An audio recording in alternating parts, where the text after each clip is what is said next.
So we'll begin with the prayers as usual. So I think, Lou, you're happy to lead. Thank you.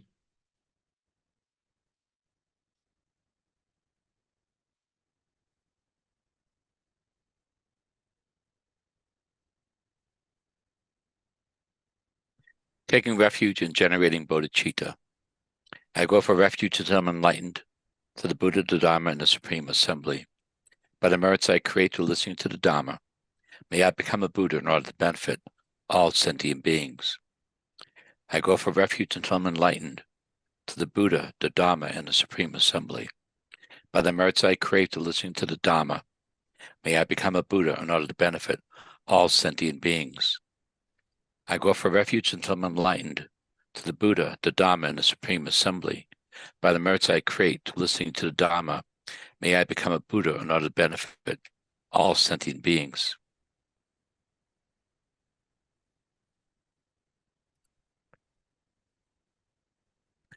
Abandon evil doing, practice virtue well, subdue your mind. This is the Buddha's teaching. Like a star, an optical illusion, or a flame, a magical illusion, a dewdrop, or a bubble, like a dream, a flash of lightning, or a cloud, so should one consider all compounded things. By this merit may we attain omniscience and overcome our enemy, our harmful deeds, and may beings buffeted by the waves of birth, old age, sickness, and death be liberated from the ocean of existence.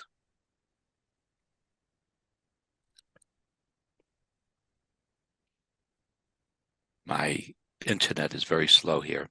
Okay. The Heart of the Perfection of Wisdom Sutra. I prostrate to the Arya Triple Gem. Thus did I hear at one time. The Bhagavan was dwelling on massive Vulture's Mountain in Rajagriha, together with a great community of monks, a great community of bodhisattvas. At that time, the Bhagavan was absorbed in a concentration on the categories of phenomena called profound perception. Also at that time, the Bodhisattva, Mahasattva Arya Avalokitesvara, looked upon the very practice, the profound perfection of wisdom, beheld those five agates also as empty of inherent nature. Then, to the power of Buddha, the Venerable Shariputra said this to the Bodhisattva Mahasattva Arya Avalokitesvara. How should any son of the lineage train who wishes to practice the activity, the profound perfection of wisdom? He said that, and the Bodhisattva Mahasattva Arya Avalokitesvara said this to the Venerable Shariputra. Shariputra, any son of the lineage or daughter lineage who wishes to practice the activity, the profound perfection of wisdom, should look upon it like this, correctly and repeatedly beholding those five aggregates also as empty of inherent nature. Form is empty. Emptiness is form. Emptiness is not other than form. Form is also not other than emptiness.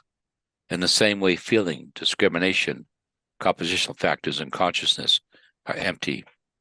Shariputra, likewise, all phenomena are emptiness, without characteristic, unproduced, unceased, stainless, not without stain, not deficient, not fulfilled. Shariputra, therefore, in emptiness there is no form, no feeling, no discrimination, no compositional factors, no consciousness, no eye, no ear, no nose, no tongue, no body, no mind, no visual form, no sound, no odor, no taste, no object of touch, and no phenomenon. There is no eye element, and so on, up to including no mind element and no mental conscious element. There is no ignorance, no extinction of ignorance, and so on, up to and including no aging and death, no extinction of aging and death. Similarly, there is no suffering, origination, cessation, and path. There is no exalted wisdom, no attainment, and also no non-attainment. Shariputra, therefore, because there is no attainment, bodhisattvas rely on and dwell in the perfection of wisdom, the mind without obscuration and without fear. Having completely passed beyond error, they reach the end point of nirvana. All the Buddhas who dwell in the three times also manifestly completely awakened to unsurpassable, perfect, complete enlightenment in reliance on the perfection of wisdom. Therefore, the mantra of the perfection of wisdom, the mantra of great knowledge, the unsurpassed mantra, the mantra equal to the unequaled, the mantra that thoroughly pacifies all suffering, should be known as truth, since it is not false, the mantra of the perfection of wisdom is declared. Tayata Om Gate Gate, Paragate, Parasamgate, Bodhisoha. Shariputra, the Bodhisattva Mahasattva, should train the profound perfection of wisdom like that. Then the Bhagavan arose from that concentration and commended the Bodhisattva Mahasattva, Avalokitesvara, saying, well said, son of the lineage. It is like that, it is like that. One should practice the profound perfection of wisdom, just as you have indicated. Even the Tathagatas rejoice. The Bhagavan having thus spoken, the Venerable Shariputra, the Bodhisattva Mahasattva Avalokitesvara, and those surrounding in their entirety, along with the world of gods, humans, asuras, and Gandharvas, were overjoyed and highly praised that spoken by the Bhagavan. Praise to Manjushri. Homage to my Guru and protector Manjushri, who holds to his heart a scriptural text, symbolic of his seeing of all things as they are, whose understanding shines forth as the sun, unclouded by delusions or traces of ignorance, who teaches in 60 ways with the loving compassion of a father for his only son, all creatures caught in a prison of samsara, confused in the darkness of their ignorance, overwhelmed by their suffering. You whose dragon thunder-like proclamation of Dhamma arouse us from the stupor of our delusions and frees us from the iron chains of our karma, who wields the sword of wisdom, hewing down suffering wherever its sprouts appear, clearing away the darkness of all ignorance, you whose princely body is adorned with the 112 marks of a Buddha, who has completed the 10 stages, achieving the highest perfections of Bodhisattva, who has been pure from the beginning. I bow down to you, Manjushri. Om Rapatsanadi. With the brilliance of your wisdom, O compassionate one, illuminate the darkness enclosing my mind, enlighten my intelligence and wisdom, so I may gain insight into the Buddha's words and the texts that explain them.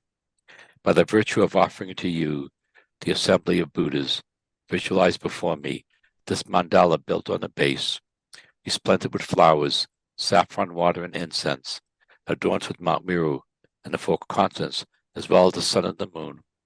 May all sentient beings share in its good effects.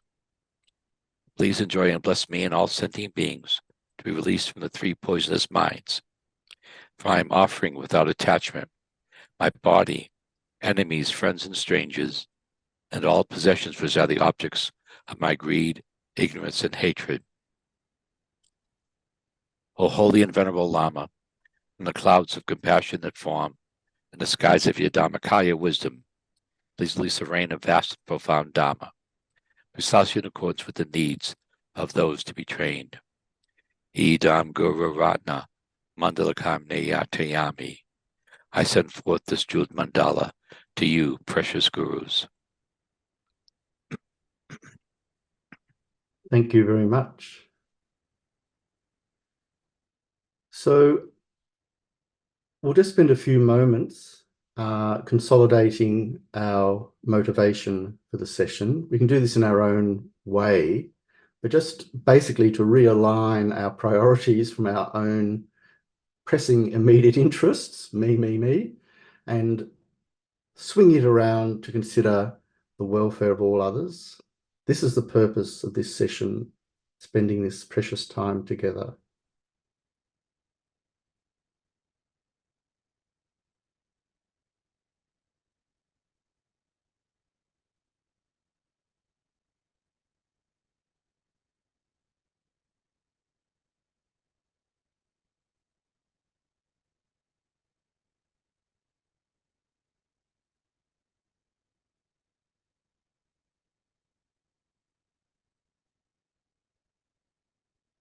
So thank you.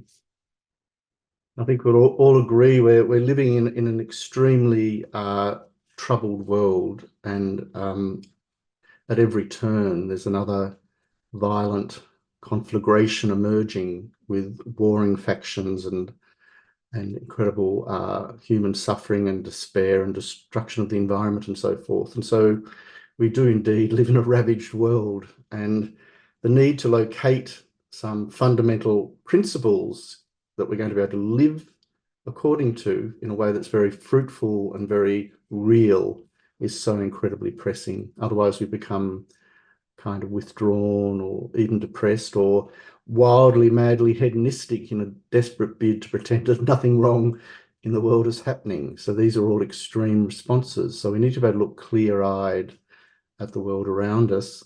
And that involves also being able to look in a clear-eyed way, clear fashion at ourselves. So I was conscious at the end of last week that the video cut out before I had an opportunity to dedicate.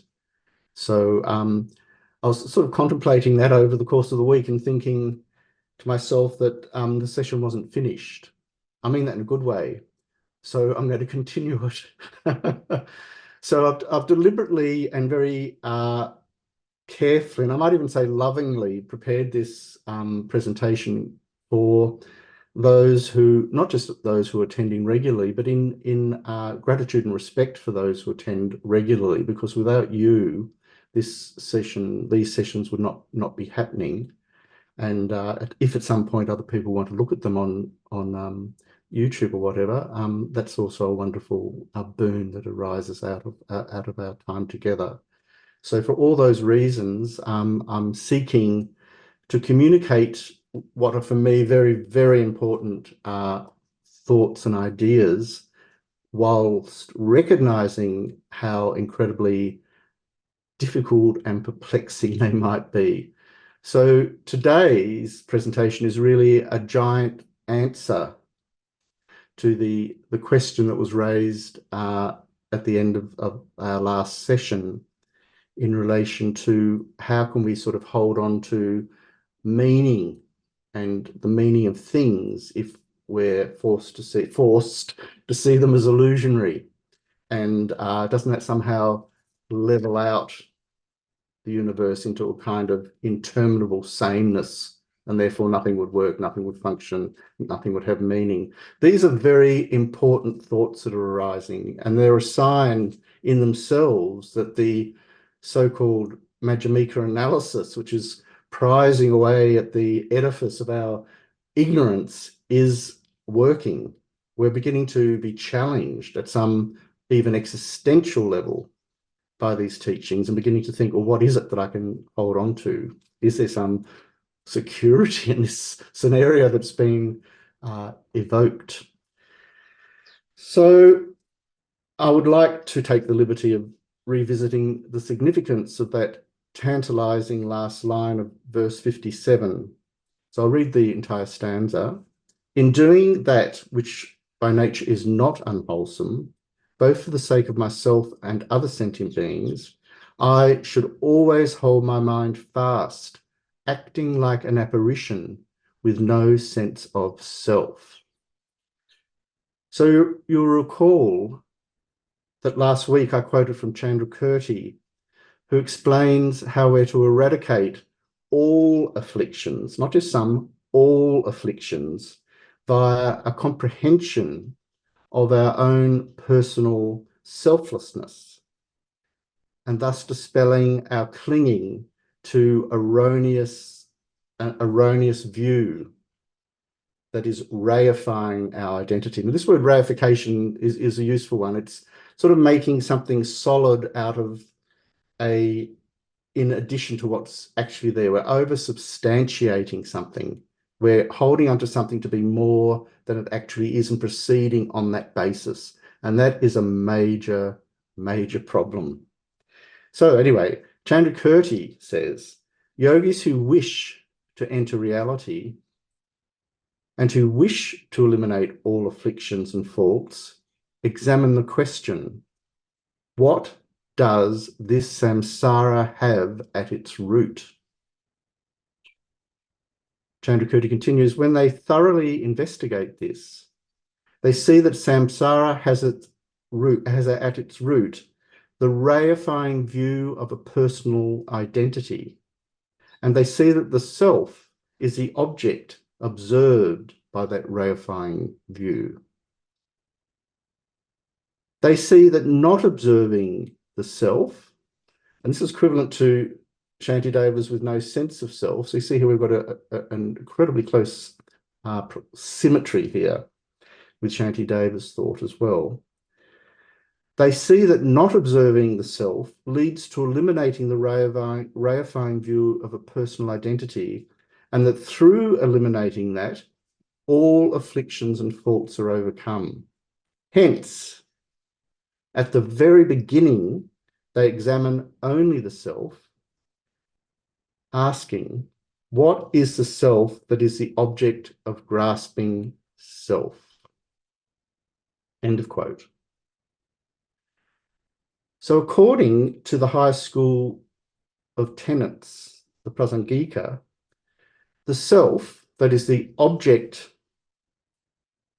of grasping a self of persons, in this case, is none other than the object hallucinated by or erroneously conjured by innate self-grasping ignorance. It's referring to a self that exists, or rather appears to exist, from its own side, inherently, by way of its own characteristics, or without relying on any other factors. I say appears to exist because although it appears to exist in that way, in reality, an inherently existent self does not exist at all. Not in the slightest. Not one iota. This is because it is a projected or superimposed configuration.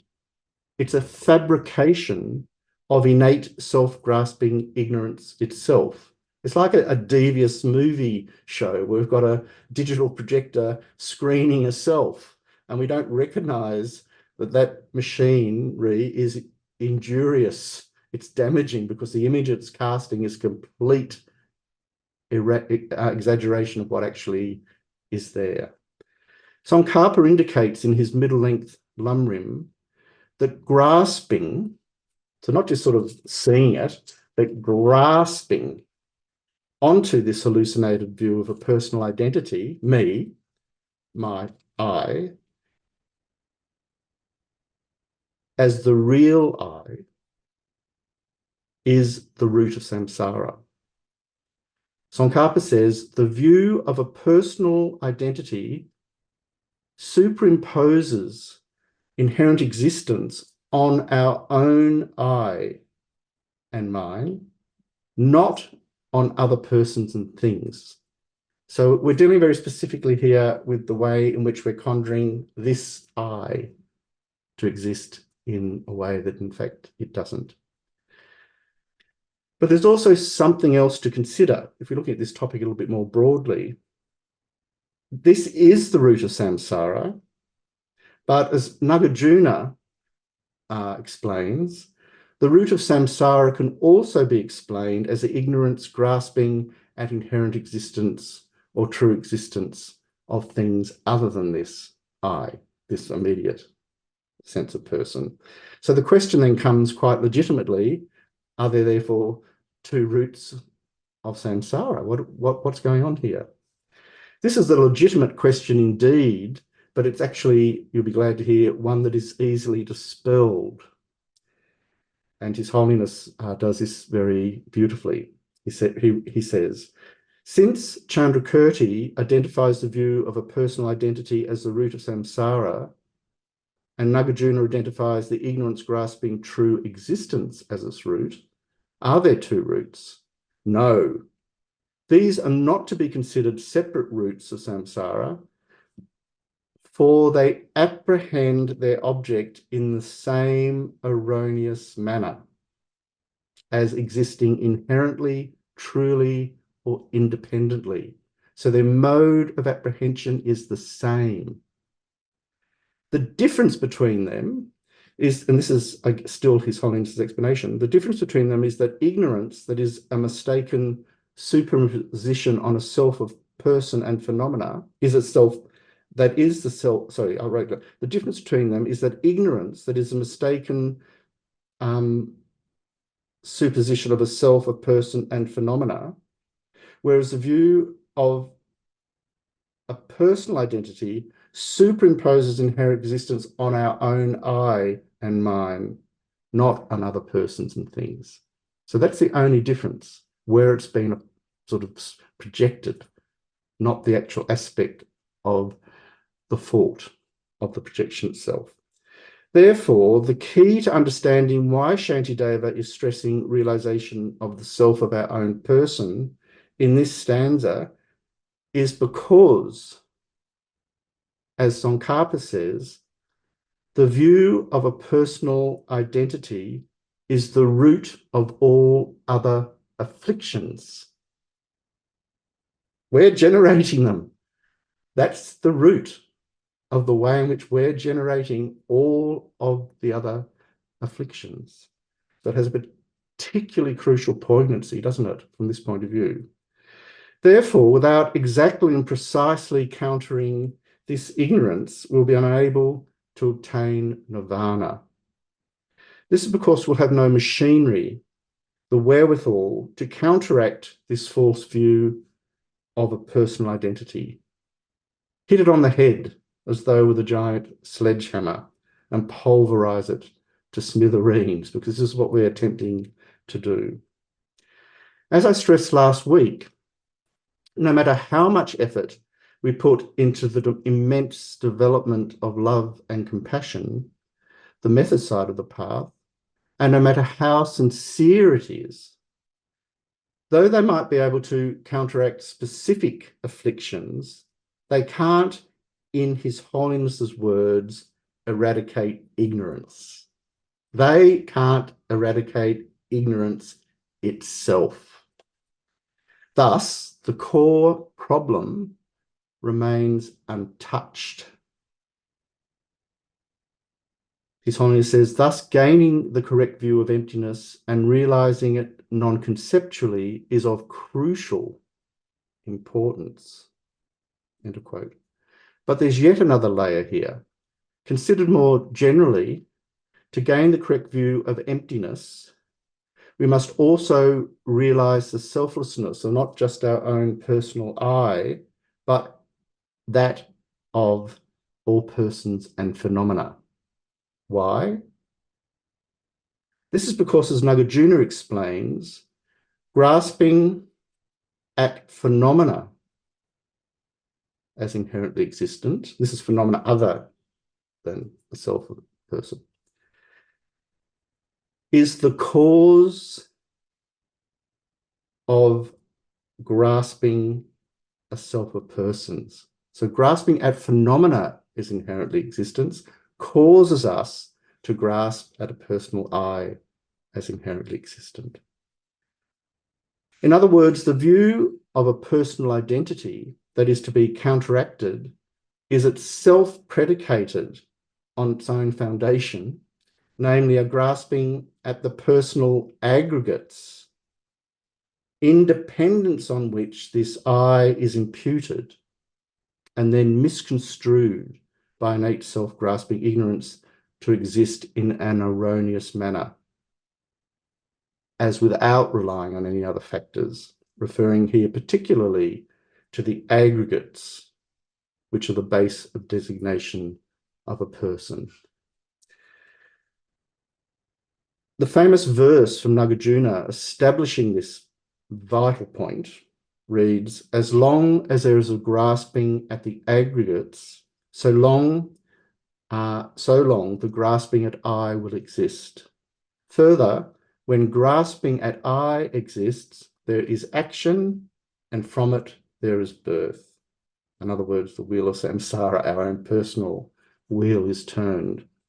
So as His Holiness explains, based on grasping the body and mind as inherently existent, grasping the I that exists in dependence on them as inherently existent arises.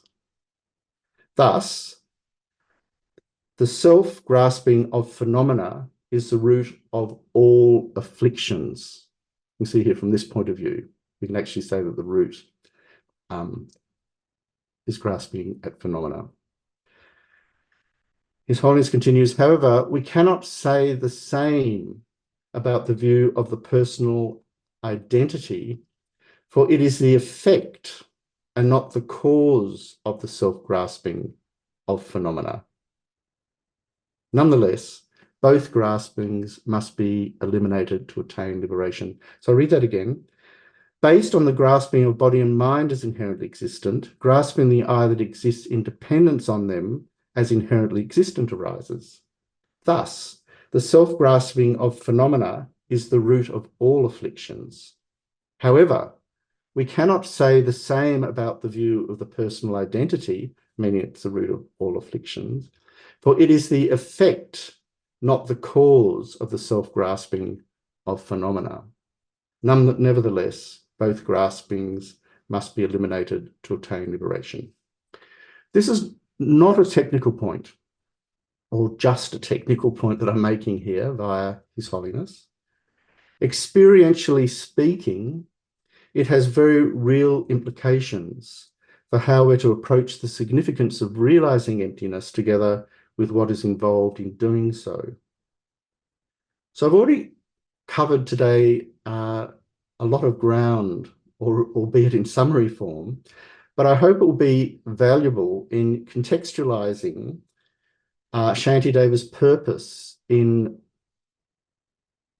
presenting the need to preserve and foster our virtuous conduct into the realm of the perfections by realizing our apparitional nature. We're trying to draw the connection between these two things.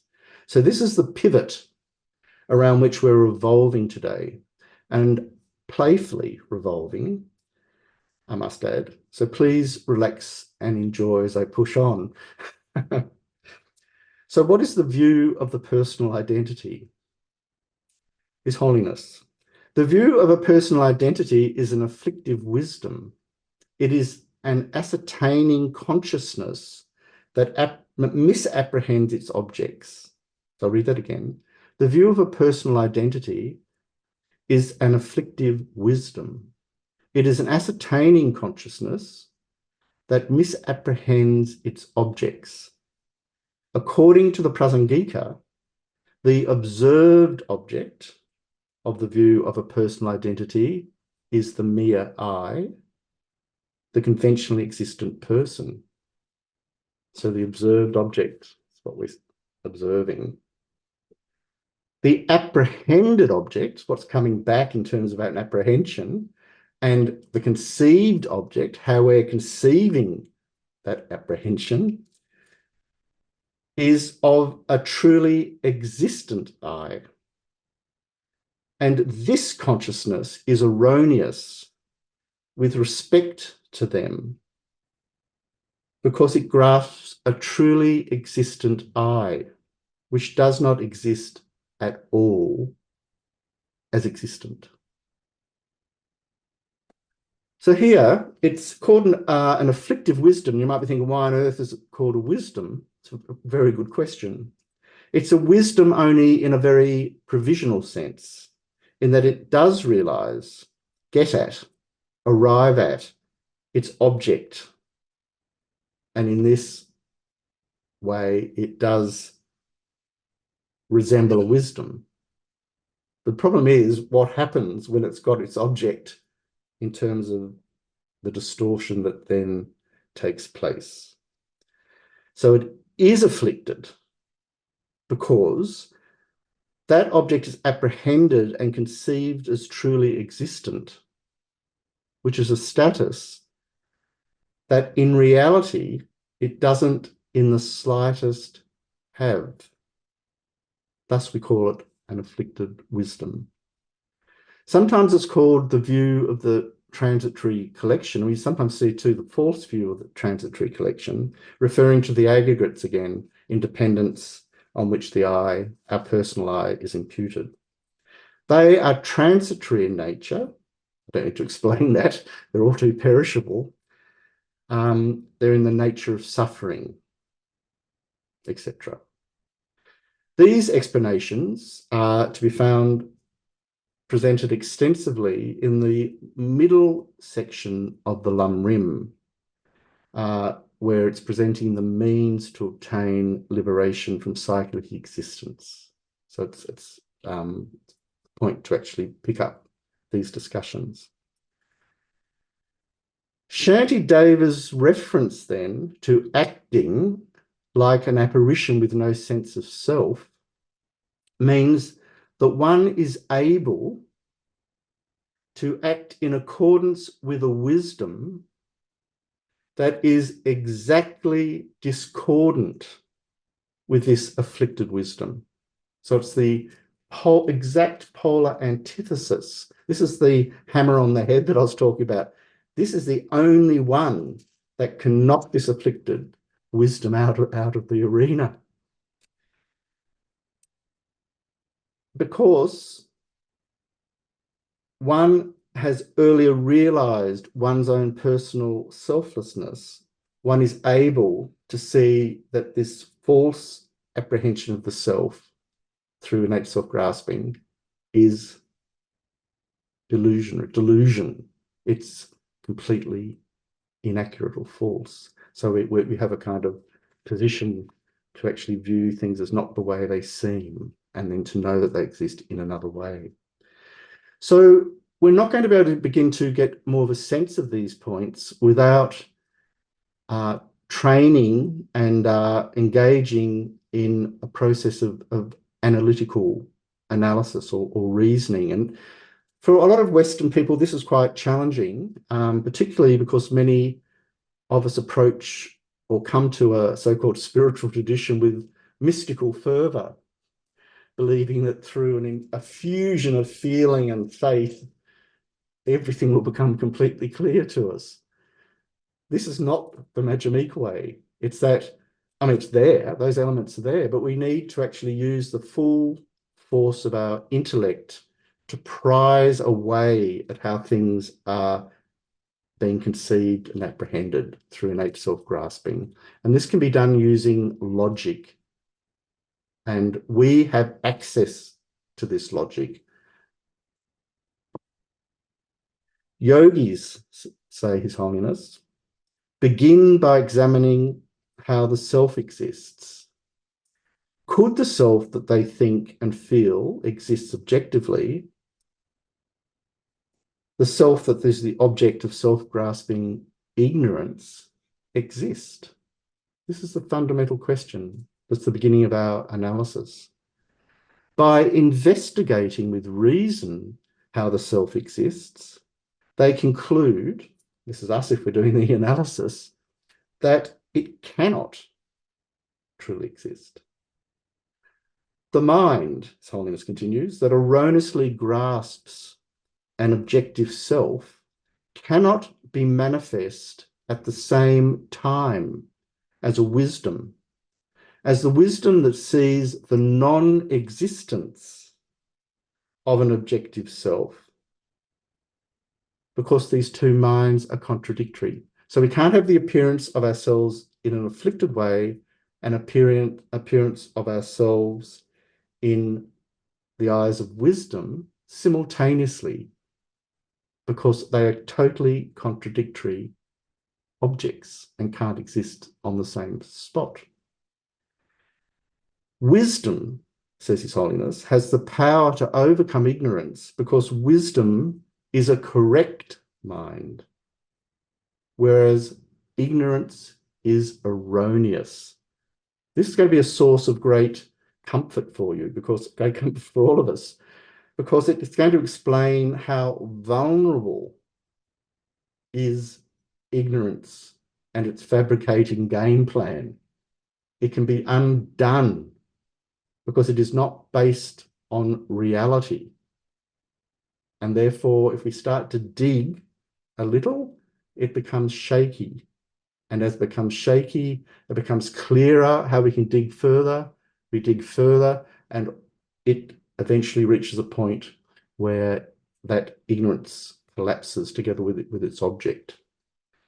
So His Holiness says, by repeated familiarization with the wisdom realizing the emptiness of an objective self, self-grasping, the afflictions that depend on it and their seeds are gradually eliminated, and samsara is brought to an end. So this is the purpose. And this is why at the beginning of this session, we recite the Heart of Perfection of Wisdom Sutra. It's why we recite that beautiful moving prayer, Praise to Manjushri, which encapsulates these vital points if you look at it through the eyes of what's being discussed. All this, in other words, is profoundly hopeful, profoundly optimistic, especially if we're proceeding from a cultural milieu which carries a kind of historic notion of original sin. Now, I just sort of raise this in passing because we often think, oh, I'm fundamentally bad.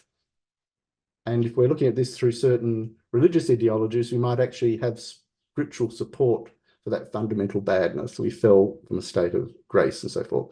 That's one account. But even on an emotional level, we might feel that I'm fundamentally bad. And last week I played with that, didn't I?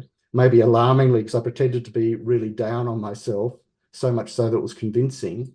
And I pretended to be really up myself, so much so that it was really convincing. And then I suggested that we spend most of our time oscillating between those two extremes of over sort of estimation of ourselves in proud ways and denigration in terms of miserable, afflictive emotions. And then we desperately try to hold a middle ground, but keep getting tugged in either direction. So this is a kind of all-consuming dilemma. So this is all grounded on a misapprehension of what is here. We're building an edifice on a ground that is hallucinated. It's not actually there. So that entire structure of conceptual elaboration that is creating so many problems for us as we seek to navigate the world and relationships and so forth, is constantly being aggravated by this conjuring of distorted views. So at some point we need to cut into that process. And so we need to take personal responsibility for this. And this is what Shantideva is asking us to do in this verse. And he's saying we take personal responsibility by seeing ourselves as illusion-like. This is an astonishing proposition. And we do need to approach it with finesse so that we have some sense of how precious it is as an idea. The point, there is no inherent foundation upon which to secure, anchor the afflictions, tether the afflictions. There's nothing substantially tetherable in the afflictions here, or here, or here, or here, or here. It's not just a source of hopefulness for ourselves, but also our view of others, because we see them as also having this incredible potential because their restrictions and problems aren't inherent. So this concept has radical and far-reaching implications, both conceptually, how we view things, and operationally, meaning how we go about doing things, i.e. actually helping someone else. This is why Shantideva in this verse is asking us, indicating the need to proceed on the basis of precisely such a wisdom, realizing emptiness, as to proceed in any other way will simply compound and perpetuate our problems. So it's the ultimate therapy. How so?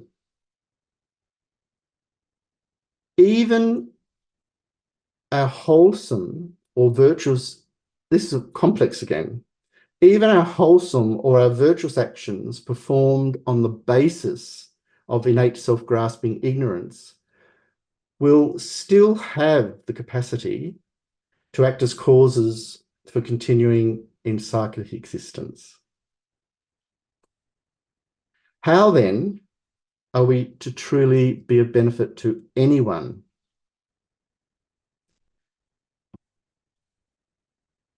But in particular, the afflictions such as anger and desire must be understood to be endowed with their own specific qualities and characteristics. But the essential point that I'm making here is that no matter how the different afflictions are appearing together with their specific objects, object of desire, object of hatred, and so forth, they alike are informed by ignorance. All other afflictions, His Holiness says, do not function on their own, but exist in terms of innate ignorance. End of quote. So this has huge ramifications. It's also the golden key to unlock the door to all happiness and leave behind all suffering. Because, as His Holiness says, by eliminating ignorance, all the afflictions that depend on it are stopped. Just as by uprooting a tree, its branches and leaves die. In the treatise on the middle way, Nagarjuna says, quoting His Holiness's quote of Nagarjuna, when thoughts of I and mine are extinguished in regard to internal and external things, the appropriator of the aggregates, affliction and karma, will stop. And through its extinguishment, birth, then samsara, will be extinguished. His Holiness adds, without afflictions and polluted karma, birth in samsara, the 11th of the 12th links of interdependent origination, cannot occur. Aryas, those who have realized emptiness directly, still create karma, but not the karma that results in rebirth in samsara. Their unpolluted karma, this is what Shantideva wants us to be producing when we're seeing the self as illusion light, their unpolluted karma results in liberation and awakening. Arya Bodhisattvas are born, that is, they manifest in our world by the force of wisdom and compassion, not ignorance. This is an extraordinary statement. It's saying that a highly realized bodhisattva chooses volitionally to manifest in our realm in order to turn the wheel of Dharma and so forth. They're not forced to do so, impelled by first link ignorance. Therefore, as trainee bodhisattvas, or at least as those looking longingly in the direction of being a trainee bodhisattva, it is imperative, yes, imperative, that we strive ourselves to attain this wondrous level of attainment so that we, yes, we can also be born, that is, manifest in our world by the force of wisdom and compassion, not ignorance. This is, of course, something that we see exemplified in our great teachers, such as His Holiness the Dalai Lama and Kabje Sopa Rinpoche and so forth. Now, last week I touched upon an important topic of inappropriate attention, which is to be understood as distorted perception. And His Holiness explained, based on ignorance, inappropriate attention superimposes attractiveness or ugliness on objects that we believe to truly exist. Other types of distorted conceptions project permanence on impermanent things, purity onto impure things, and pleasure onto things that are unsatisfactory by nature. His Holiness continues, when we apprehend an object that appears attractive, we become attached to it. When we apprehend an object that appears disagreeable, we generate aversion. And when we comprehend or apprehend a neutral object, we remain indifferent. These and other disturbing emotions depend on ignorance and do not operate separately from it. His Holiness now, in his explanation of inappropriate attention, I'm not going to go into the full extent of it here, but I'm just touching on it, does raise a really interesting point, which is that of appropriate attention. You'll be glad to hear there's an appropriate attention, not just an inappropriate attention. Appropriate, with capital A, appropriate attention results in virtuous attitudes and emotions, such as compassion and equanimity. Therefore, and this is very inspiring indeed, if we generate appropriate attention that sees, for example, samsaric pleasures and impermanent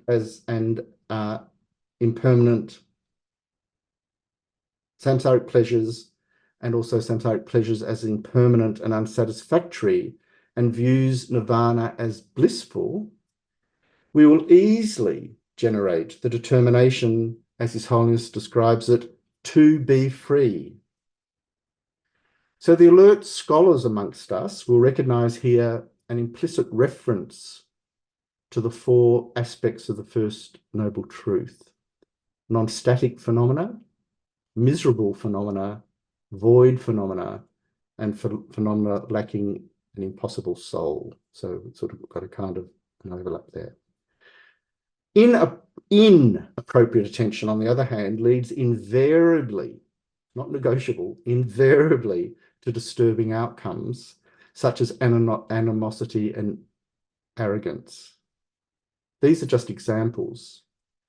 We can add in all the emotional afflictions, such as envy, voracious greed, scornfulness, spitefulness, etc., etc., etc. His Holiness gives an illustration. Someone who habitually interprets others' actions as suspicious and malicious will go through life with fear, mistrust, and anger. I think we all know people we seem to think might be doing that, or we might have had patches in our own lives where we've witnessed ourselves doing that. It might be an episode of a quarrel with a friend and we're acting with spitefulness and maliciousness. It's shocking, but there it is. Since distorted conception misinterprets sense data, projects and exaggerates positive or negative qualities, imputes motivations on others, and so on, it is important to monitor our mind vigilantly. So His Holiness here is calling upon us to look more deeply into the way we're habitually interpreting phenomena, including other people. And we can do this on many levels and in many ways. But in particular here, we're looking at what it is that's informing our capacity to so dreadfully deform the way in which things are appearing to us, so much so that we're able to inflict harm, for example, on another person with a feeling of justification or impunity. How do we get there? What informs that? These are really deep questions, particularly as, if you like, on an ethical level. How do we take responsibility ethically without looking at these problems? So how are we to maintain virtuous minds and thus ensure virtuous deeds? If we now extend the illustration not to ourselves but to how we view other sentient beings, we can appreciate the manner in which they appear to us predicated upon whether or not we're applying appropriate or inappropriate attention. So in other words, if I'm looking at you and thinking, oh, how wonderful it would be if you were happy and didn't suffer, and may I do everything within my power to enable you to do that, that is appropriate attention. But if on the other hand, I say, well, look, you're actually not one of the worthy ones in my universe for various reasons, and so I'm going to ignore you and walk away even if you're left in a state of incredible suffering, then that is an example of a profoundly distorted, destructive way of apprehending that person. It's inappropriate. So the way we go, the way we proceed, in other words, has colossal ramifications, ones that we mightn't have hitherto have suspected. His Holiness says, appropriate attention sees sentient beings as kind, subject to suffering, and possessing Buddha nature. From it, empathy, love, and compassion arise. Inappropriate attention sees sentient beings as permanent and desirable, which leads to clinging to them. In both cases, sentient beings appear truly existent. Both love and attachment are mistaken consciousnesses in that sentient beings appear truly existent to them. However, this is His Holiness's caveat, however, love is not a wrong or erroneous consciousness, because conventionally it sees sentient beings in a realistic manner. So this is really, really crucial to understand and appreciate.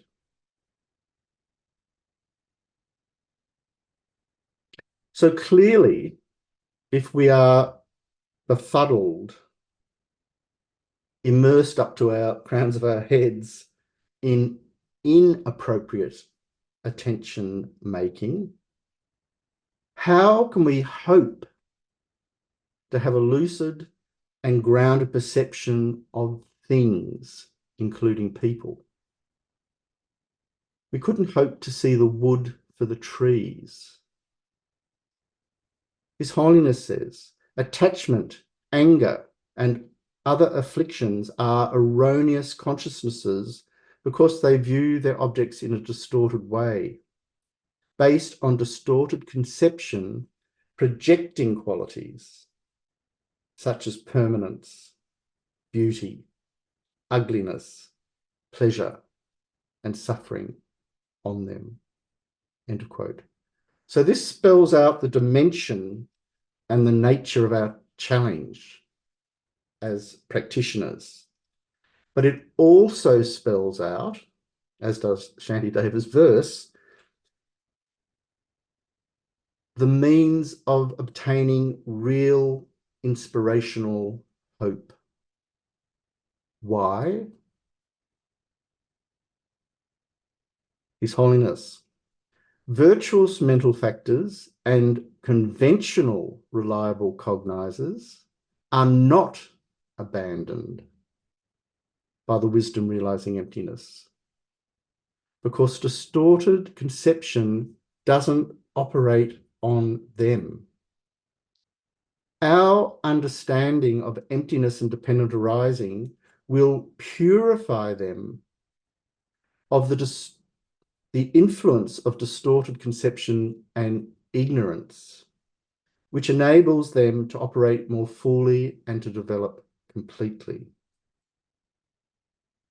I've just got a thing up the top saying a closing captioning transcript is being generated and it's covering up everyone's faces. I'll change my view perhaps. Yeah, that's sorry. better. I thought only That's not a problem now. I fixed it. It was just it's not your problem. It was the way the software projected I the just have a very window. visual learning, so if I can see the words, it helps. No, that's all good. No, go for it. It's fine now. I've got rescued you all, so I feel you're present. So, to cut a long story short, this means that our love and compassion, for example, are not in any way injured, undermined, or delegitimized by realizing emptiness. To the contrary, in fact. So I'm again answering last week's question. The question was concerning, and it's not just isolated to one person. This is a feeling that can often arise in this situation, that when we hear these teachings on emptiness, we feel like we think if everything is empty, then everything somehow becomes leveled out, appallingly flattened out, with no inherent qualities or characteristics intact. And given such, wouldn't everything, including ourselves, become awfully deflated? What is there to hold on to? We'll be likewise flattened out, desiccated, even in relation, or especially in relation, to other sentient beings. So last week I made the point that self and others are empty. And I said that this is what enables exchanging self and others. I wasn't using exchanging self and others literally to say that I become you and you become me.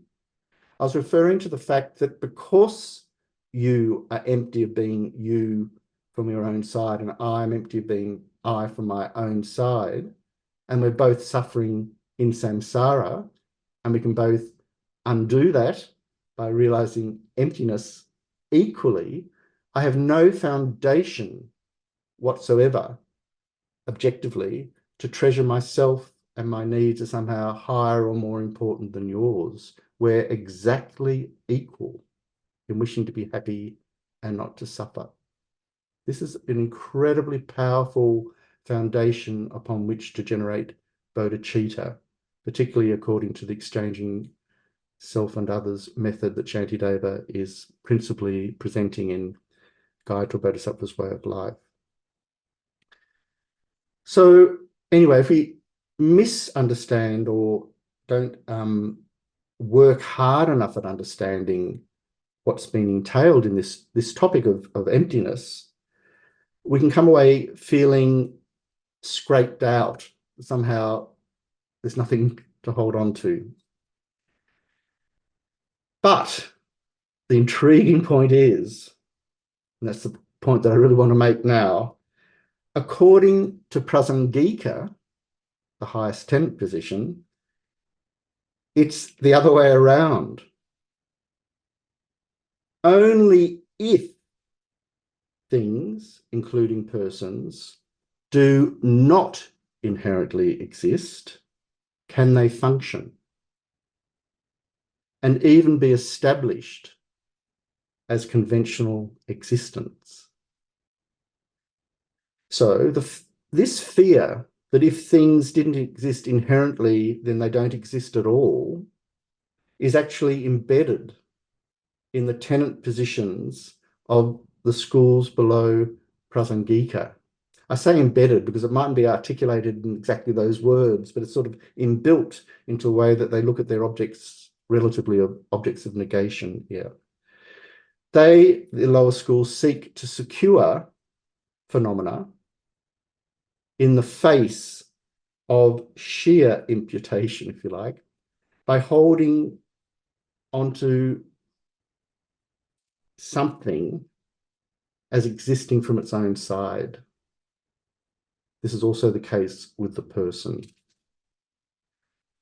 That this is the tenant situation indicates how exceedingly subtle and difficult is the view that equates emptiness with dependent arising and dependent arising with emptiness. How difficult this view is to achieve.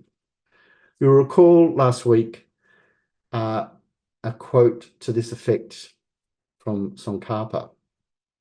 So we shouldn't underestimate the challenge, but this doesn't mean that we're not to jump in and try.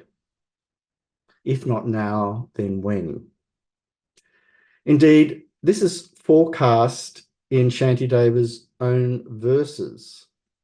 Thinking, and I'm not going to continue the commentary beyond into the next verse, but I just want to mention the next verse coming up in our text, 58. By thinking again and again that after a long time I've won the greatest leisure, likewise I should hold my mind as utterly unshakable as a king of mountains. So it's not, Shantideva's talking about the need to proceed on the basis of seeing ourselves as illusion-like, and now immediately he's asking us not to waste this moment by realizing that our precious human rebirth is now and can't be guaranteed as a basis in the future. So returning to the discussion in hand and further to the flattening out fear, or even a tilting into a kind of apprehensive nihilism, which would hold that things don't exist at all if they're empty, I'm now seeking to address such concerns by relying on various scriptural sources. And it's going to involve, just very briefly, a discussion of characteristics and characterized. For example, the fact that things have characteristics. We're talking about things flattening out if they're empty. Things can't hold their personalities, their identities. So we're talking about characteristics, aren't we? The characterized is a characteristic holder, a holder of characteristics. We characterize something through putting forward a set of characteristics. We can't talk of characteristics without the characterized, and we can't talk of the characterized without characteristics. So we're going to be going into this little, in relation to the question of flattening out if things were empty. I said it's the precise opposite. The things can only have characteristics and identity conventionally if empty of inherent existence. So as Tsongkhapa says in Ocean of Reasoning, quote, "It is said many times that if things existed distinctly through their own characteristics, it would not make any sense for them to be dependent." End of quote. Thus, I'm going to, in my own way now, try to literally flesh it out. Having the characteristic of being young or being old, according to one's position on a continuum from birth to death within the space of one lifetime, would make no sense, as we would have no reason to place being young or being old in the sequence that we do if they existed inherently in and of themselves. Sequentially, that is. We wouldn't be able to establish a sequence with old age following young age and birth. This is because old age would have no relationship to having formerly been young. Is there anyone here who's formerly been young? I'm looking out here. Some of us have been formerly younger, longer, or a go ago, haven't they? In fact, a lot of our anxieties are based on the fact that we're no longer as young as we were. Let's face it. We wouldn't have these anxieties if we inherently existed as young, would we? We wouldn't have to, we'll get onto that. Indeed, there could be no former moment of our self in which one was young, because one is already established as old from our own side, from its own side. old by innate nature, old by dint of self-supporting qualities. Or logically, old age could appear before youth, logically here, even be present at the time of birth.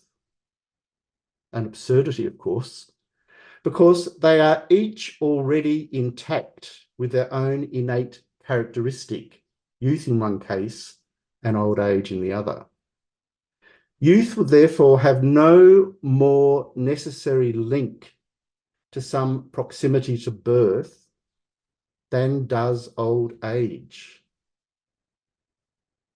They would thus be both meaningless because interchangeable in position. We can put them anywhere we like. It would make no difference to their identity.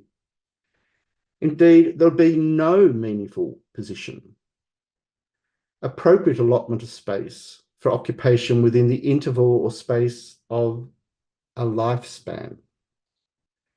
So what we must fully appreciate here is that the characteristic of old age is merely conceptually imputed according to the whereabouts on a continuum that a person might be conventionally given a conventional moment of time. Likewise with youth. Then the gap between old age and youth, we label middle age. But middle age likewise can't exist from its own side in and of itself. It is imputed according to our conceptual comprehension of its position relationally to youth and old age.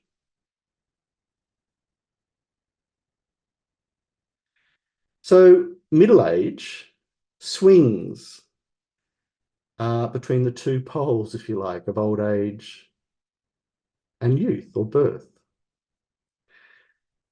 If middle age existed in and of itself, we would be eternally middle-aged because we've never risen or had to have arisen out of youth, and nor would we be destined to become old.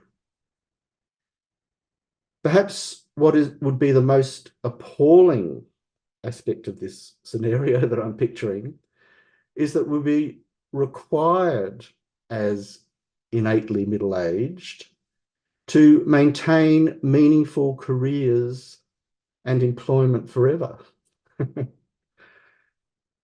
The prospect of retirement, for example, could never hang like a promise over our head. But then again, what need of superannuation or old age pensions or nursing homes?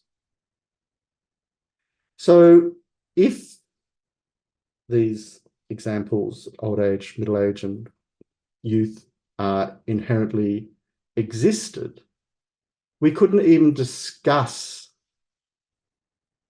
the notion of a meaningful continuum on which we proceed in our lives. To understand that, the other way, the relative way, the interdependent, non-inherently existent way, things can only belong to the same continuum when they are merely imputed to belong to a merely imputed continuum on which they compose a nominal, merely imputed segment. Because, of course, we can't have non-inherently existent moments taking place on an inherently existent continuum, nor can we have inherently existent moments on a non-inherently existent continuum. Their association would be impossible.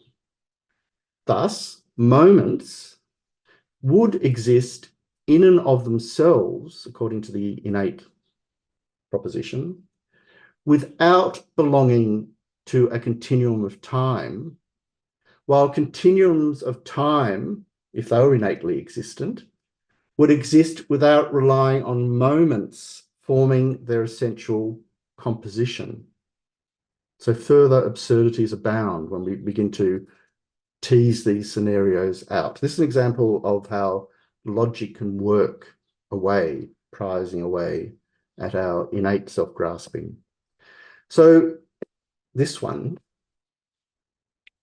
observed many years ago, this one, Ross, was only 1 year old, and observed many years later, this one, Ross, is about to turn 70. We can safely and meaningfully posit Ross, and across the space of this continuum, spanning the year 0 to the year almost 70, only because Ross does not exist inherently. And even in worldly terms, this explanation is a no-brainer. We understand that Ross belongs to a continuum because he was the one that was once a little baby and is now an old man. We understand this in ordinary, everyday terms. We don't dispute the notions of continuums. But if continuums existed inherently, if Rosses existed inherently, if we existed inherently on a particular spot on a continuum, none of these realities, even conventionally, would be possible. So the essential point here is that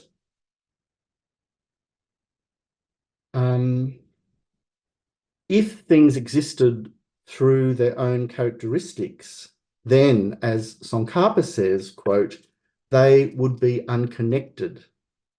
And so it would be untenable for them to be dependent one on the other, end of quote. Tsongkhapa gives an example of such unconnectedness, like a pot or a cloth. We can have a pot here and a cloth out there. They're not an essential combination, are they? We might put them together, but they're not innately together. So we can throw the pot away and keep the cloth, or the cloth wears out and our grandchildren and so forth inherit our family urn, maybe with our ashes in it even. So you can see here that this is an example of two separate phenomena that aren't integrally related. So that's Tsongkhapa's point in the illustration. So the essential point, according to Prasangika, is that we can't even conventionally talk of things existing through their own characteristics. Of course, we existing through them. We're not saying that we can't talk about things having characteristics. Anyway, we can go there later. So I acknowledge in passing that this is what even the second highest school, Svatantrika Madhyamika, does attempt to do. I can only allude to that here. So they want to see that there is something inherent in the base of designation that is sitting there to receive the appropriate designation or imputation. The Prasangika are wishing to take away even that portion of existence from the side of the base away. So, according to Prasangika, characteristics are merely imputed in dependence on a characterized, and as I mentioned before, a characterized is merely imputed in dependence on merely imputed characteristics. Again, if characteristics of a thing inhered by absolute nature within that thing, somehow independent of causes and conditions, parts, the labeling base, and mere conceptual imputation, 3 levels of dependency, then nothing could arise from anything else. We couldn't have any apprehension of arising, nor could a characterized thing, together with its characteristics, ever change. Ross couldn't become 70, and your friend couldn't be relabeled your new enemy because they took the rude liberty of criticizing the way in which you're caring for your dog. So I've used that example quite deliberately because we're constantly doing this sort of thing, and we're embedding, aren't we, that resentment to that friend on the basis of seeing them as inherently existent, as was described earlier. And not only that, but we inappropriately lay on negative qualities, and then they come back to us as existing repellently from the side of the object towards us. No wonder I don't like that person. They are repulsive by nature, fundamentally, innately repulsive. This is how we're instinctively grasping them through the afflicted mind of resentment. This is a real problem. So if characteristics inhered in the characterized by nature, then what purpose then in attempting to generate love and compassion and bodhicitta and travel the path to enlightenment? I would be an unenlightened being with no hope whatsoever for transformation. I'd be stuck like that innately existent elderly person, unable to ever change my nature. And Buddhas would have always been Buddhas. They could never be born from bodhisattvas, similar to being born, my old age being born from my youth. So these are matters. I haven't just been making this stuff up today. These are all matters that are explored extensively by Nagarjuna and also Chandrakirti, Aryadeva, Buddhapalata, Shantideva, and others. Many compelling arguments, logical arguments, are put forward to establish the impossibility of things existing by virtue of their own inborn characteristics. For example, Tsongkhapa, speaking in Illuminating the Intent, says of the relationship of the seed to the sprout, and I quote, I know some of you are studying this, moreover, if the cause and conditions, being different in relation to the effect, existed through their own characteristics, then the effect on which they are dependent would have to exist at the time of the cause. This is, I mean, I didn't make my argument up about old age and death. I'm kind of playing with it in terms of applying it to some examples to see what happens when you extend these ideas into our understanding of our lived world. It's really necessary to do this kind of playful engagement. There are many other arguments, and we should drench ourselves in them, take on multiple views of how we can begin to analyze these situations. So the point I'm making, though, is that characteristics and characterized exist merely through the force of nominal convention. This can be established even at the ordinary mundane level if we stop to think about it. So I was stopping to think about it, and I came up with, for me, what is an appalling example, that of Barry Manilow. If Barry Manilow's music, in Australia, they play Barry Manilow, can you believe this, on bus stops late at night to stop people sleeping in them. I just mentioned that because my example was that if, when I go into a nursing home, which is probably imminent, given I'm almost 70, they play Barry Manilow while we're meant to be eating our meals, I'm not going to eat a mouthful. So if Barry Manilow's music was inherently the best to play in the lounge rooms of geriatric nursing homes, then everyone in that nursing home, without exception, must consider Barry Manilow the best, the cosmological bee's knees. From where I stand, however, the idea of being condemned to Barry Manilow's Somewhere in the Night or ships on endless rotation while I slurped my soup would be my definition of hell. Yet for someone else, it would be sheer bliss. They might even wish to sing along. The other thing that really worries me about nursing homes is the sing-alongs, because it's what they sing. And I just don't want to go there. In the same way, I might find my partner irresistibly attractive, even when they slurp their soup or pick their nose, whereas someone else would find this repugnant and be impelled to leave the room. That whether his music is delightful or annoying is conditional, that it is conditional, is a clear sign that its characteristics do not inherently exist. This example of Barry Manilow can be applied to all things. That many people could have many responses to the same ostensible phenomena, say being diagnosed with metastasized breast cancer or losing $1 million or even winning it for that matter, speaks eloquently to the fact that these phenomena do not inherently exist, nor do our responses, nor do the people who have those responses. Indeed, in the case of dear Barry Manilow's music, and I say dear because Barry is now 80 years old. I'm not saying that in a patronizing way, I'm just having fun with the idea here.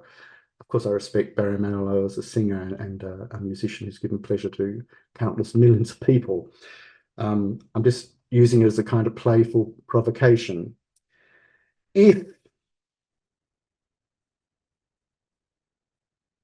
Yes, the fact that his music isn't inherently existent is the reason why it can be the generator of legions of fans, legions of detractors, those who don't like Barry Manilow, and legions of people who don't care either way because they're only interested in techno. So we therefore cannot claim or argue in any meaningful or logical way that the diversity of our experience is somehow rubbed out or flattened out by realizing emptiness. This is what I've been leading up to. But it does mean that the power of our afflicted minds to conjure afflicted emotions and thus afflicted future experiences can be opposed and stopped. Thus, we open ourselves up to radical prospects for creative transformation. Tsongkhapa makes the same point concerning whether something is workable or not in relation to produced and producer. Quote, thus, when one sees that in the context of inherent existence, it does not make any sense to accept cause and effect, since beneficial and harmful causes and effects are undeniable. They exist, and since it makes no sense to posit them in the context of inherent existence, one must accept that they are tenable only when posited as merely existent through the force of nominal convention.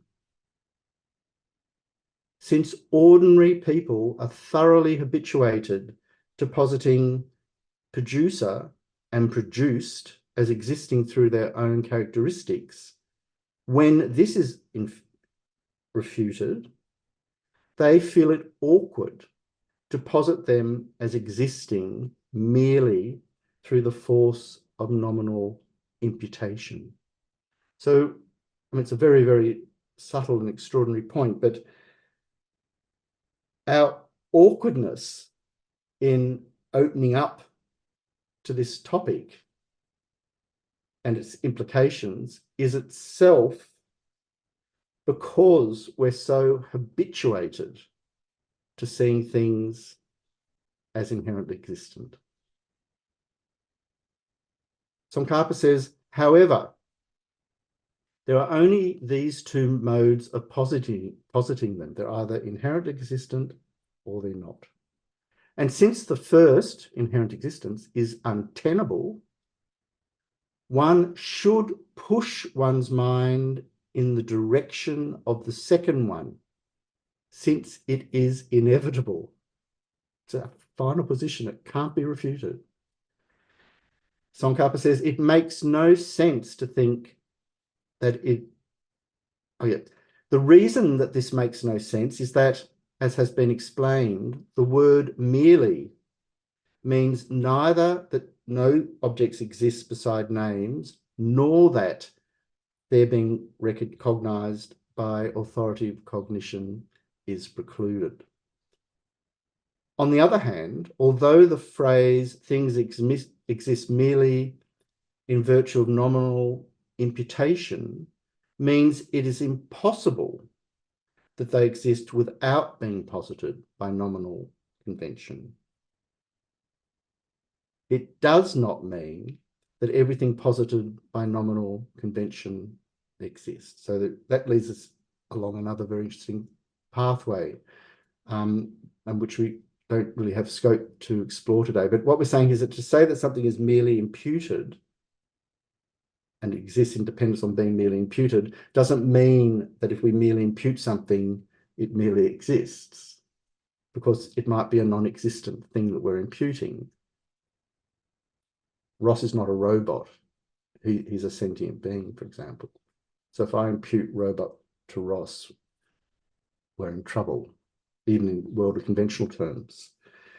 So Tsongkhapa says, so taking whichever of the internal and external causes and conditions is it takes an example. Sorry, I'm sort of trying to collapse some of the material because no, I'll leave that bit out. So you'll notice here that Tsongkhapa sets up a very dramatic demand, logically speaking. Things can only exist inherently or non-inherently. In other words, these two exactly antithetical positions allow no other options. Is the same as saying I'm in the room or I am outside the room. There's no in-between position. I'm either in the room or I'm outside the room. And to say that they do not inherently exist allows us to accept that they can perform their functions as they are dependent arisings. So non-inherently existent things are dependent arisings, and as such can perform their functions. So again, we're not rubbing them out. How so? Because something, again, is either a dependent or arising, or it's inherently existent. There is no middle ground. We must come down on one side or the other. As Tsongkhapa says, quote, since they are dependently arisen, all phenomena are emptiness, are essenceless. So to pursue this topic of characterized and characteristics further, it's recommended that we investigate the 10th chapter of the Ocean of Reasoning. There, Tsongkhapa extensively explains how Nagarjuna refutes characterization by way of own character from multiple logical viewpoints. For example, and I'm just quoting here, for the very first verse reads, prior to the characteristic of space, there is not the slightest space. If it existed prior to the characteristics, then it would absurdly exist without a characteristic. So we can't say that something that is to be characterized already exists in order to be there to receive its characteristic, because to say such would mean that we have a basis there that has no character. So how do we establish a no-charactered thing to exist at all, let alone as a base? And verse 2, a thing without a characteristic has never existed. If nothing lacks a characteristic, what do characteristics characterize? So the subtle point here is that if characteristics were found already existent as the characteristics of a thing, indeed were always already there installed as their defining mark or sign, the pin to their identity, their very characterization as a thing, as this or that, then what need to characterize them again? This is similar again to Chandrakirti and Buddhapalata's and so forth's analysis of the production from self and others, for those who are studying this topic. Would, if there was a purpose, would need to continually produce them again and again and again. So an all too familiar example returns. Barry's, if inherently existent, Barry Manilow's music would be absolutely adorable innately, meaning instantaneously. There would be no question of subjectivity or musical taste whatsoever, because it could not come into play. Therefore, very significantly, Tsongkhapa stops to carefully remind us that it is only because things lack inherent existence that we can validly and meaningfully establish characteristics and characterized. Only in this interdependent way can the whole thing, dependent arising, work. Therefore, we can, and we do, don't we, talk of some people being tall and some people being short, some being loving and some being cruel, etc., etc. So this is my way of answering the flattening out question from last week's session. I would venture, even venture, to say that we can only avoid a flattening out of experience if and when we accept the non-inherent existence of things. That's because we would wipe out the whole of dependent origination and the possibility of transformation and the path and so forth. So Tsongkhapa's summary of the 5th chapter of Nagarjuna's Mula Madhyamika Karika is worth quoting in full here, as it encapsulates the material I've attempted to present in my own sort of fashion so far. One should ascertain the meaning established by these arguments to be that with respects to the elements.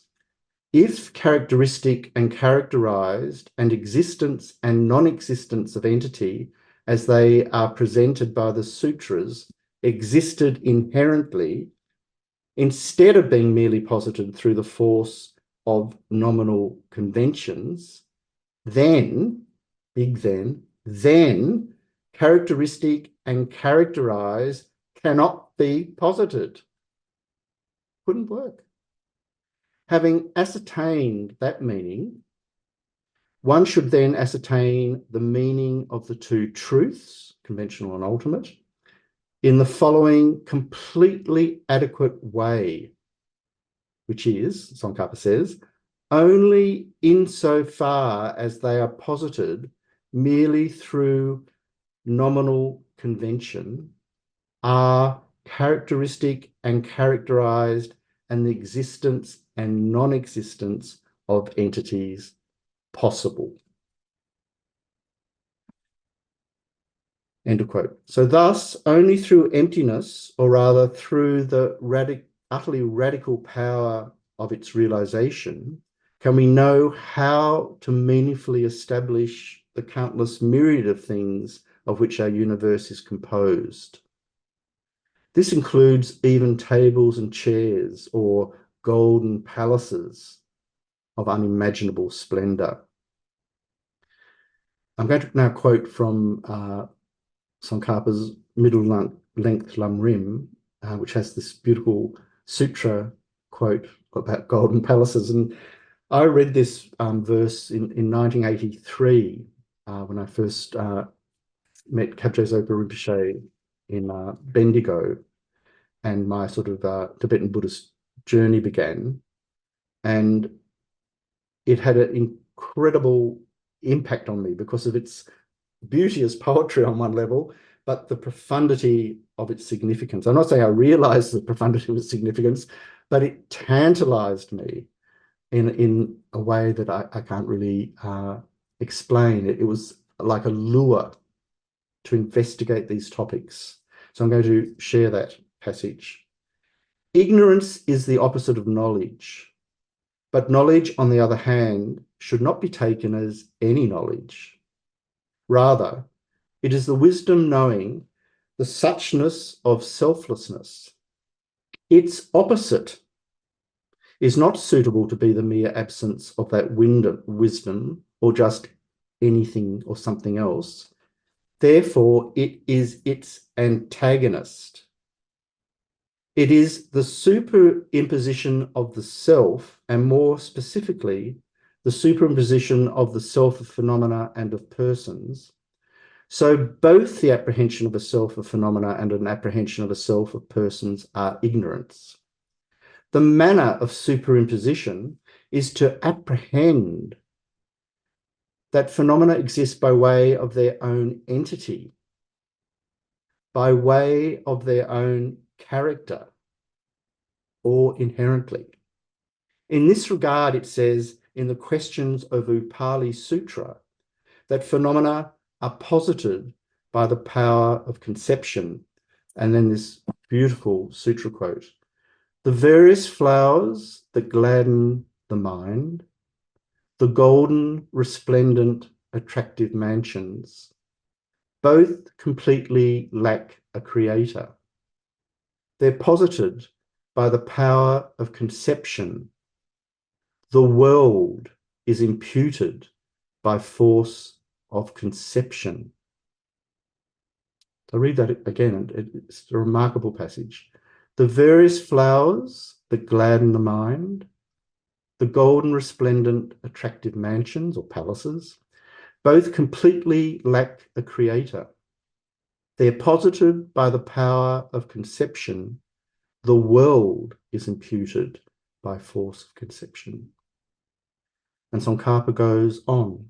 And in the 60 stanzas of reasoning, Banagarjuna, it is also said, quote, since the perfect Buddha said, the world has ignorance as its cause, why would it be invalid to say that this world is due to conception? Tsongkhapa continues, the commentary on the meaning of this statement explains that the worlds are not established by way of their own entities, but are merely imputed by conception. In 400 stanzas by Aryadeva, it also says, if in the absence of conception, desire and so forth do not exist, who with intelligence would uphold intrinsic realities and conception? And Tsongkhapa's commentary on this, things only exist through the existence of conception and do not exist without conception, are therefore without doubt ascertained to be unestablished by way of their own entity, like a snake imputed to a rope. So again, this is a very famous analogy and it's worthy of extensive commentary. I quoted this passage from Tsongkhapa extensively to demonstrate, amongst other things, how amazing is Tsongkhapa. and how vivid and life-changing is the reading of his texts. They are living and breathing entities to be approached with the greatest enthusiasm and respect. While we have this precious human rebirth and also such marvelous, miraculously marvelous material at our fingertips, not to seize the opportunity to delve further, deeper and deeper is folly. So I'm just going to conclude the formal part by returning to sort of functionality in the world. The mere I does exist. It is really important that we approach investigation of whether or not the I inherently exists in a manner that does not court or entertain nihilism, according to which we could conclude falsely that if we don't recognize inherent existence as the quality of things, the I, then the I can't exist at all. So by determining how the mere I, the valid I, exists in dependence on the basis of the designation of the self, namely the physical and mental aggregates, we stand our best chance, as His Holiness points out in searching for the self, of identifying the object of negation. Because if we recognize how the mere I functions and gives an account of everything we need in conventional terms, then the fact that we don't apprehend the mere I as a mere I, in dependence on being imputed by conception, is a sign that we are still imbued in this grasping at inherently existent self. So to continue the quote, the notion I comes about as a result of some experience. It arises in relation to one of our aggregates. We say, I am sick when our lungs are tight, and I am full when our stomach is full. We comment, I'm happy or I'm sad in relation to the feeling aggregate. I'm clever and I know what's going on are said referring to our aggregate of discrimination. And you can see we're mapping the aggregates here. I'm angry or I have compassion come in reference to the aggregate of miscellaneous factors. We say I'm thinking in dependence on mental consciousness, and I'm hearing in dependence on auditory consciousness. In short, the thought I only arises in relation to our body and mind. So this is really powerful because you can see here that we're being led back to an understanding of our relationship to factors and to experience more generally, as well as the need to particularize the way in which we engage in the details of our lives in order to generate particular outcomes skillfully. And we can only do this on the basis that those things do not exist inherently. So I might stop the lecture at that point. But I just had one, see if I can find it quickly.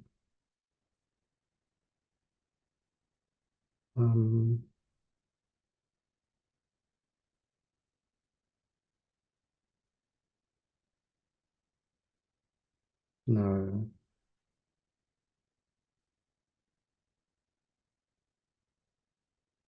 I had more material.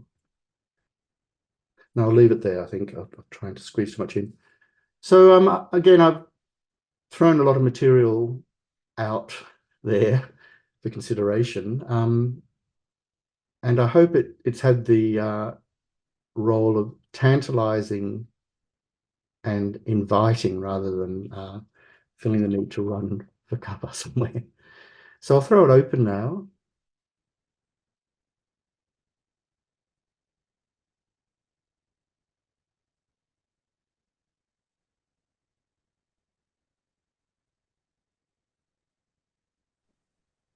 Stephen. Oh, thank you, Ross. Well, thank you for a wonderful riff. That was really quite amazing. Better than any of Barry Manilow's, I would say. But I'll that's have just to me. take issue with that, but Oh no. Well, Ross, what I'm have you ready for the started? nursing home. It's all good. It's all Have, cool. I'll have you got a leave. Barry Manilow LP collection that you play on your hi-fi system? Your $5,000 turntable? You betcha. Sorry, Stephen. Oh, no, not at all. You touched briefly on appropriate attention. Yeah. You gave three aspects which one views sentient beings, and I wanted to make sure I got them down so that sentient beings are kind, Yeah. that they are suffering, and that they all possess Buddha nature. Yeah. That's correct. Yeah. Okay. And then that leads, or that supports then, I think it was compassion, and was the other loving kindness? Is that correct? Yes. Yeah. Yeah. So it's realistic, in other words, isn't it, to think of other beings in that way. And because it's realistic, it's not going to be refuted by wisdom realizing emptiness. It has a stable support. And it's on that basis that we engage in the path, in fact. So throwing Buddha nature in there is really, really important, isn't it? Well, it absolutely is, because that brings in emptiness, that we see them as Yeah. empty. Their minds are So how empty. do you see that working, Stephen? The relationship of emptiness to Buddha nature? Well, that the sentient beings that we're viewing with appropriate attention, we see that all of their afflictions, so perhaps they're, causing, negative feelings for us to arise. But we can Mm, see that all of their afflictions, all of their delusions are driving these, and these delusions can be removed. And not mm, only that, um, their qualities can be cultivated to the highest level. That is yes. the level Yeah. of a Buddha. So, Mm, the mm, level of the enlightened. I'm always intrigued by kindness. We see that they're kind. And so that's like the 7-point cause and effect reasoning, whereas Buddha nature kind of brings in the, um, exchanging self and others, at least to me anyways. That's what yeah. they sort of kindle. But kindness is so interesting because really it means just simply being, with the basis of kindness is really just being grateful for what they have done for you. Mm, And in the 7-point cause and effect, that's, we envision them as our mothers, and we're mm, grateful for them, giving birth to us and keeping us alive during our infancy and so on. But I think it also extends to, everything. For example, the algae in the ocean, they give us mm, oxygen so that we can draw breath and talk. So really, I always like find the importance of just being grateful so important, because mm, to me mm, that's the platform for kindness. And then upon that we build, the other beings being kind to us. And then upon that we kind of have the superstructure of the 7-point cause and effect. mm. I think I don't want to say any more, though. I'm No, sure there's other so people many have. things to think about there. But I was listening to a YouTube interview with Thupten Jinpa the other day on Buddha nature, and he was mentioning that one of the proofs of Buddha nature that's given in the scriptures is that of kindness. Interestingly, because it shows we have a propensity to goodness, the capacity to have a propensity is because we have Buddha nature. There's no fundamental blockage, if you like, at the base that prevents a positive emotion such as love from arising. And the fact that it does is because we have at the very base of the base, talking in conventional terms here, a primordial mind that is undefiled by the afflictions. At its subtlest level, our mind is temporarily stained, but not married to the afflictions. And it's because of that reality that we have this propensity to be kind. I find that a remarkably inspiring idea. And if you look at it from that point of view, you can see that the impulse not to be kind, which unfortunately we also see in the world, if not in ourselves, injures the opportunity that beings have to realize their Buddha nature. It's to actually realize it, because they can't get to favorable circumstances to begin to enjoy the freedoms that would come from kindness because of the cruelties and so forth that are being imposed on them around. So it's a very profound topic, love. It's, on the one hand, we talk about, I love my cat, but then again, you're talking about it as a sort of global force. And I think it's really important to have all of those aspects in play. That's really fascinating, Ross. And, I'm just thinking about applying that sort of reasoning approach to suffering as well. Why should we care about suffering sentient beings if there's nothing that can be done for them? Exactly. Yeah. But because of Buddha nature, we know that those the afflictions that cause the suffering are merely adventitious. And so we can bring in Buddha nature there in that way as well. So technically, we can talk about Buddha nature in terms of two lineages. As you know, there's the natural Buddha lineage, or sometimes called naturally abiding Buddha lineage, and that's referring to the emptiness of the mind. And then the second aspect, or the second lineage, is the transformational Buddha nature, and that's referring to the fact that things can change in dependence on causes and conditions. And both of those things work together, because as we've been explaining, things, because they're empty, are dependent arisings. And therefore, we can transform through playing with the causes and conditions in which things are occurring. And so the fact that we can become enlightened, I can become enlightened, you can become enlightened, is because I'm not inherently the Ross of this lifetime with my limited cognitive capacities and experience. If I was, enlightenment would be utterly remote forever.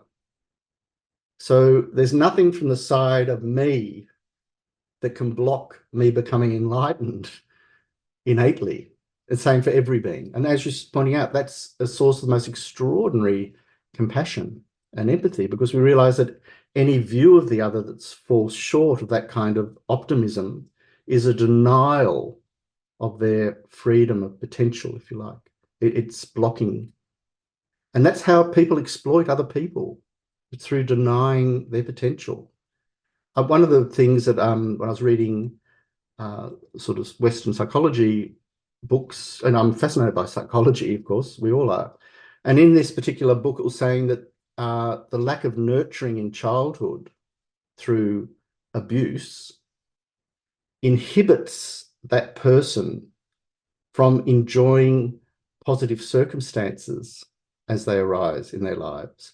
And because of that, they have a behavioral blockage. They can't grow and luxuriate in the same way as someone who was nurtured very, very tenderly and lovingly in childhood. It's not to say that work, that image can't be undone, but it's talking about the impact of a lack of love, is that the being can't flourish. And that's really an extraordinary thing to contemplate, isn't it? Yeah, particularly when we see children in bomb sites struggling to find their bombed parents and so forth. It's really, from that point of view, the trauma of war is going to have a huge impact. is having a huge impact. Yeah.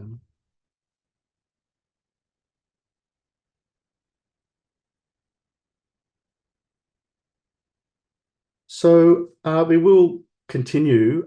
Next week, I'm committed to attend Tara Institute to help run a class at this time. So I'm going to pre-record my presentation, albeit probably a little bit shorter, maybe an hour and a half, and I'll send it to the centre. And so I think, Lou, will you be responsible for broadcasting that?